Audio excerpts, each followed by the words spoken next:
About to take off and everybody want it. They've been waiting for this moment. We've been keeping it 100. We don't know about nothing less. It ain't real unless we done it. We've been cooking like a chef. That's why Good morning.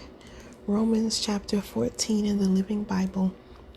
Give a warm welcome to any brother who wants to join you, even though his faith is weak. Don't criticize him for having different ideas from yours about what is right and wrong. For instance, don't argue with him about whether or not, I forgot to put my phone on vibrate. Don't argue with him about whether or not to eat meat that has been offered to idols. You may believe there's no harm in this, but the faith of others is weaker. They think it is wrong and will go without any meat at all and eat vegetables rather than eat that kind of meat. Those who think it is all right to eat such meat must not look down on those who don't. And if you are one of those who don't find fault with those who do. For God has accepted them to be his children. They are God's servants, not yours. They are responsible to them, not to you. Hello.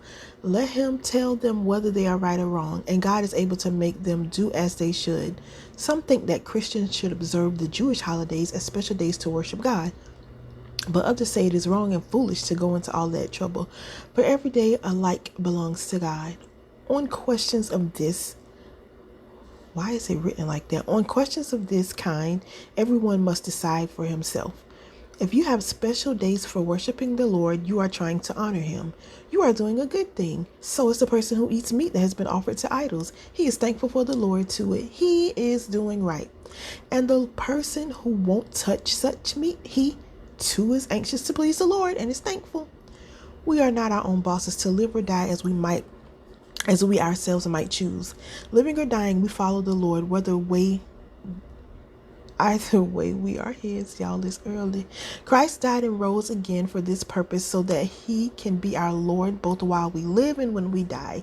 You have no right to criticize your brother or look down on him. Remember, each of us will stand personally before the judgment seat of God. For it is written, as I live, says the Lord, every knee shall bow to me and every tongue confess to God. Yes, each of us will give an account of himself to God. So don't criticize each other anymore. Try instead to live in such a way that you will never make your brother stumble by letting him see you do something he thinks is wrong. God help me. Let me read that again. Try instead to live in such a way that you will never make your brother stumble by letting him see you doing something that he thinks is wrong, even if it ain't wrong, Lord Jesus. As for myself, I am perfectly sure on the authority of the Lord Jesus Christ that there is nothing really wrong with eating meat that has been offered to idols. But if someone believes it is wrong, then he shouldn't do it, because for him it is wrong. And if your brother is bothered by what you eat, you are not acting in love if you go ahead and eat it. Sips tea. So I can't go out to dinner with certain people then. Amen. Don't let your eating ruin someone for whom Christ died. Don't do anything that will cause criticism against yourself, even though you know that what you do is right. For, after all, the important thing for us as Christians is not what we eat and drink, but stirring up goodness and peace and joy from the Holy Spirit. If you let Christ be your Lord in these affairs, God will be glad, and so will others. In this way, aim for harmony in the church and try to build each other up. Don't undo the work of God for a chunk of meat. A chunk of meat. Remember, there is nothing wrong with the meat, but it is wrong to eat it if it makes others stumble, or if it makes another stumble. The right thing to do is to quit eating meat or drinking wine or doing anything else that offends your brother or makes him sin. We got to remember when this was written too. We have to remember. Don't take the text out of context when you're reading the Bible.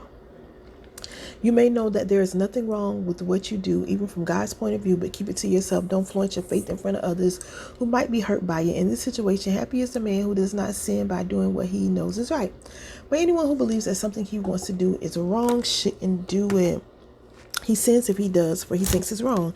And so for him, it is wrong. Anything that is done apart from what he feels is right is sin. And this is why you can't be putting your convictions on other people. Just because you think something is wrong does not mean it is wrong.